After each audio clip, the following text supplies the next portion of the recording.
పెద్ద ఎత్తున కుటుంబము తెలంగాణ వనరులను కొల్లగొట్టి విధ్వంసానికి పాల్పడి కొత్త రకమైన అవినీతి అక్రమాలకు తెరలేపి ఇవాళ మేమే నిజాయితీపరులు అని మాట్లాడుతున్నారు. ఎలా మాట్లాడగలుగుతున్నారో నాకు అర్థం కావడం లేదు. నిజంగా ఓసారి ఆశ్చర్యం అనిపిస్తుంది.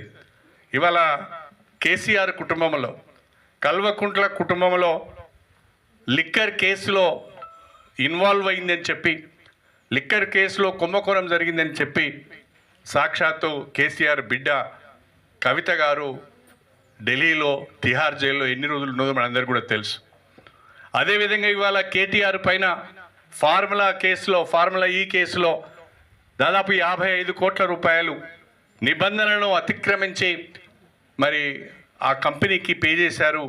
తద్వారా అనేక రకాలైన తప్పులకు పాల్పడ్డారని చెప్పి ఈరోజు ఆయన మీద కేసు అయింది.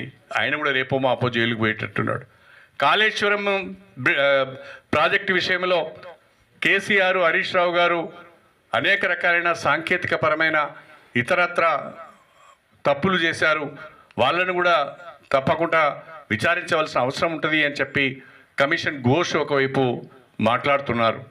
అంటే కల్వకుంట్ల కుటుంబంలో ఉన్న కేసీఆర్, హరీష్ రావు, కేటీఆర్, కవిత అందరూ కూడా వివిధ రకాలైన కేసులలో ఇరుక్కొని జైలు ఉచ్చలు కొంతమంది లెక్క పెడితే రేపు మాపో జైలు ఉచ్చలు లెక్క పెట్టడానికి మరికొంతమంది సన్నద్ధమవుతున్నారు. నేను అడుగుతున్నా, ఒక్క కేసీఆర్ కుటుంబం మీదనే ఇన్ని ఆరోపణలు ఎందుకు వస్తున్నాయి? నిజంగా మీరు నీతివంతులైతే, నిజంగా మీరు నిజాయితీ పరులైతే ఇన్ని రకాలైన ఆరోపణలు మీ మీదనే ఎందుకు వస్తున్నాయి? ఇన్ని రకాలైన సాక్ష్యాలు మీకు వ్యతిరేకంగా ఎందుకు లభ్యమవుతున్నాయి?